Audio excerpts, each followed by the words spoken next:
So Okay. it didn't carry that far. He doesn't carry the points that far. So Connor on Blue-White Delver and Mark on Esper Delver.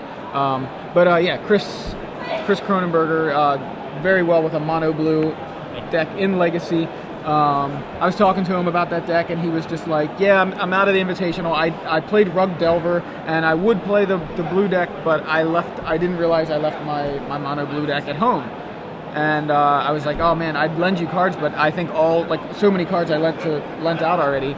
And he's like, "Well, do you have energy fields?" I'm like, I think I have 2 or maybe 3 energy fields. It's like, can you bring them tomorrow? So I wrote it down, and I ran into him a little while ago. I'm like, I have the energy field.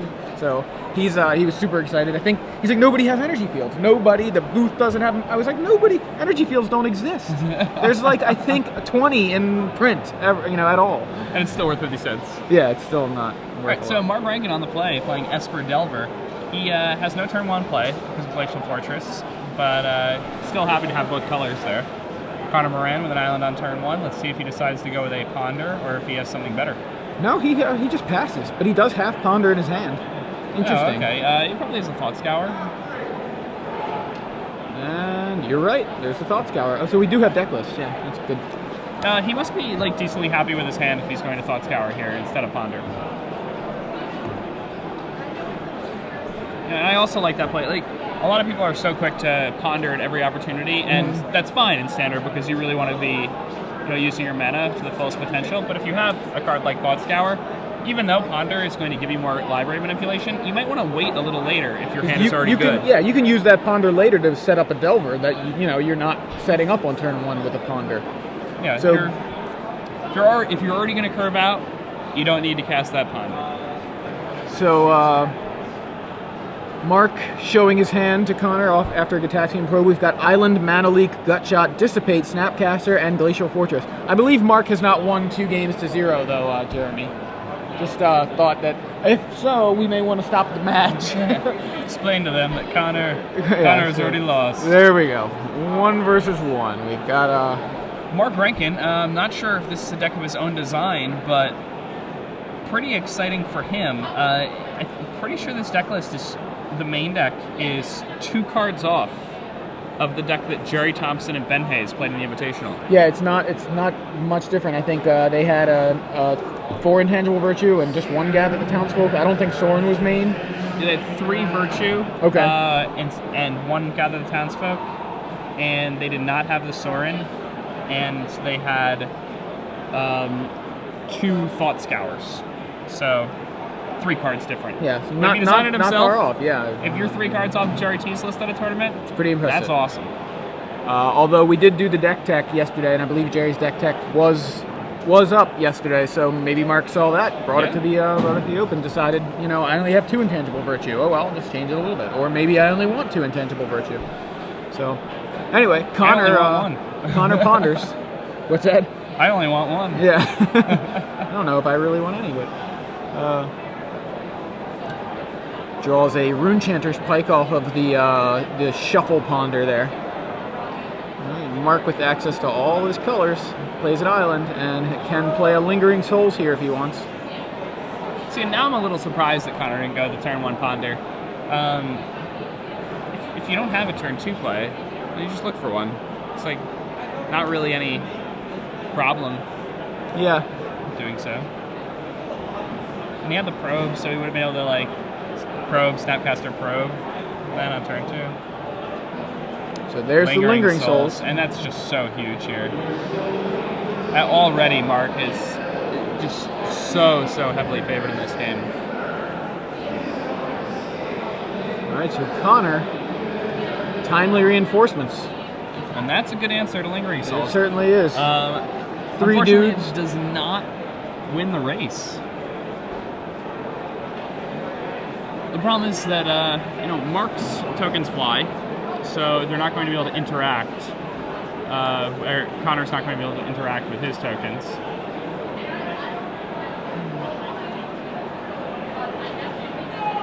And he's done it to 22 this turn, and then he starts taking 4, and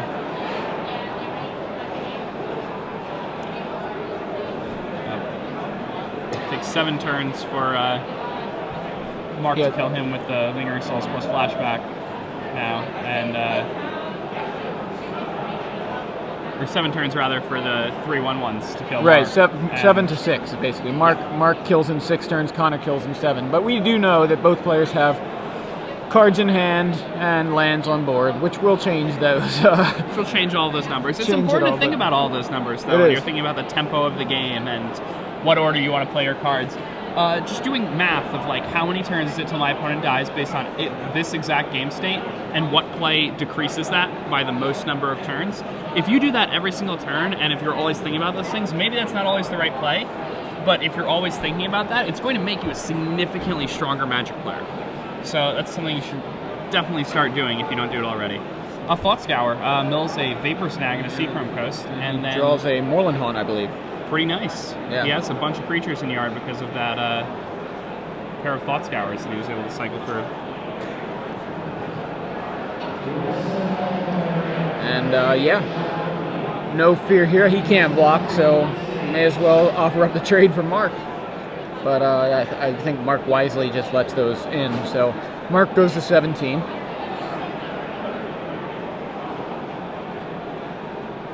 And Connor goes to 18.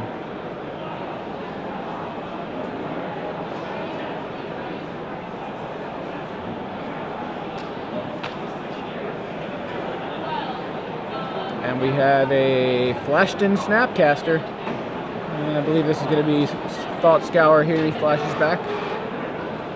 Could be a Vapor Snag, though. Vapor Snag's completely reasonable. Yeah.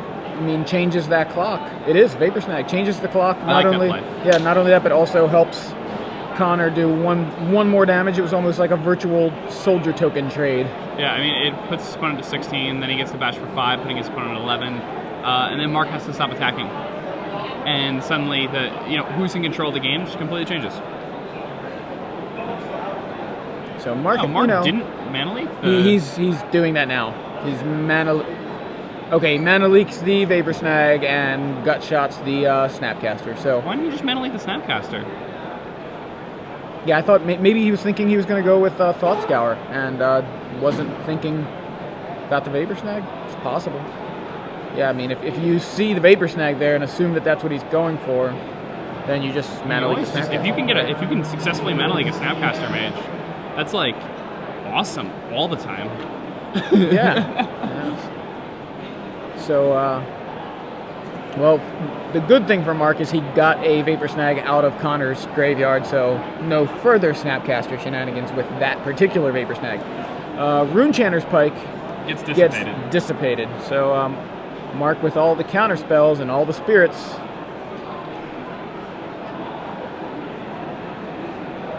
Yeah. Mark's side of the board certainly smells like Teen Spirit. Or Team Spirits. That's what I meant. Smells like Team Spirits.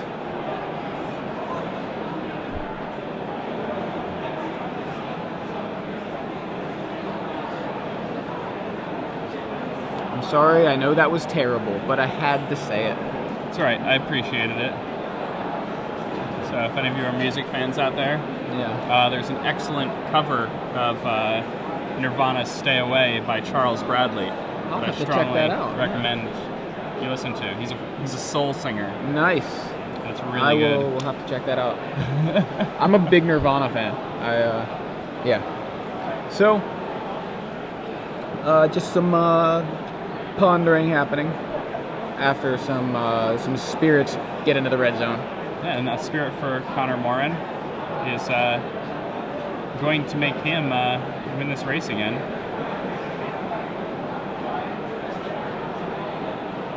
Race math. It's so much fun.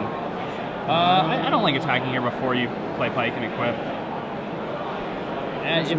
If that's what he was going for, you think that's what he was gonna... Well, I don't know really what else you would really want to do here.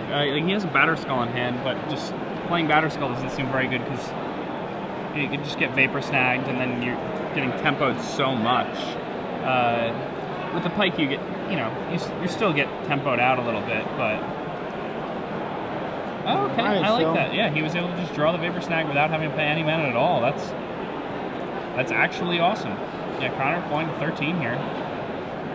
Yeah, Connor to 13, Mark to 9, and Connor adds Geist of St. Traff to the board with 3 mana up. All right, and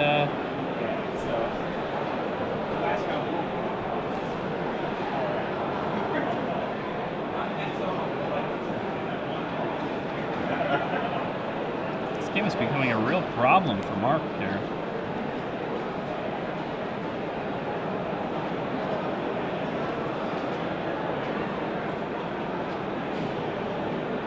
Yeah, as you said, I don't think he can really start attacking here. I mean, it's going to be... If he attacks, he's dead on board without an answer. I mean, if he attacks with everything, obviously. Yeah. When he draws Snapcaster Mage. A lot of these Delver players we've been watching this weekend, very good at drawing the perfect card.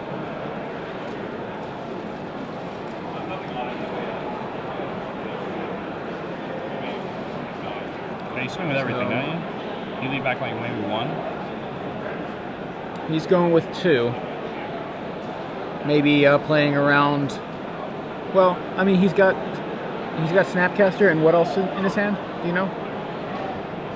Right, so Connor makes a Spirit at the end of Mark's turn. Yeah. So Connor at 11, Mark at 9. Connor goes with Ponder. Results: Island, Seachrome Coast, Glacial Fortress, Shuffle. I believe that's a shuffle. I mean, thinking about something here, but I think it's a shuffle. Okay, yeah.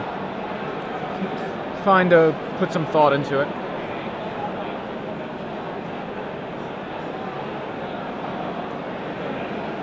At this point, like any Ponder where you see 2 lands, or any Ponder where you see 1 land and it's just 1 spell that's not the greatest at this point, you just shuffle it. Yeah. So he drew a Glacial Fortress off of that, but presumably the top 2 cards of his library are not Island, Seachrome Coast as they would have been had he kept that Ponder.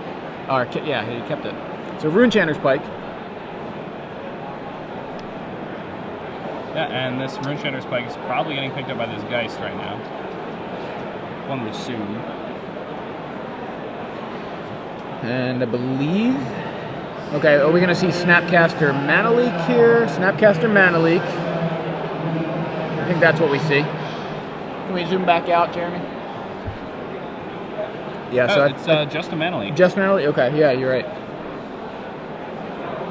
Connor lets the Mana Leak resolve. Does not choose to pay the 3 mana.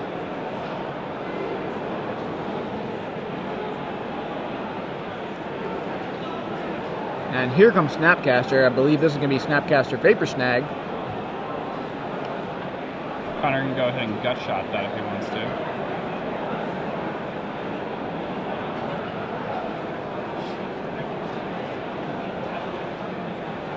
So right now, the the Vapor Snag targets the Angel, knocks Connor to 10. He didn't gut shot the Snapcaster before? Yeah, I'm kind of surprised he didn't either. Yeah, it's just 2 points, but I mean 2 points is pretty relevant when your opponent's at 7. Yeah.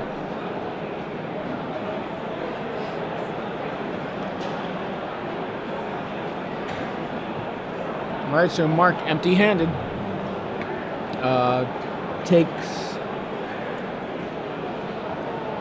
I just took 2 there, fell to 7, and yeah.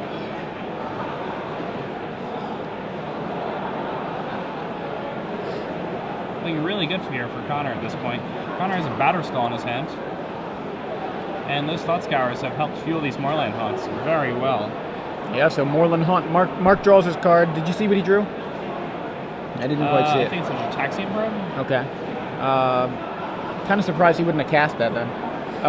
Connor drew. Oh, Connor drew that. Okay, it was what Mark drew. Was what I was wondering about. Okay, and he just drew a land apparently. So Connor makes a Spirit at the end of Mark's turn. And draws, plays, plays Gitaxian Probe, sees Glacial Fortress, he's dead on board. He's dead. Well, no, he can. No, chump yeah, he can chump, go to 1, right? Yeah, chump trade, take 4, go to 3. Oh, I'm sorry. Yeah, go to 3 here. Yeah. But then there's no out in his deck. It doesn't exist. That's what I mean. Like he's. Also, I'll play a Batter Skull. Yeah, that'll make it a little. And Connor suddenly playing with a lot more ferocity, I think, now that he knows he's won the game. So Connor takes the match. Connor Moran. Looks like we don't know, what are their records? Are they X1 as well? Okay, we're not sure yet, but Presumably, if they're in the play area, they are still in top 8 contention.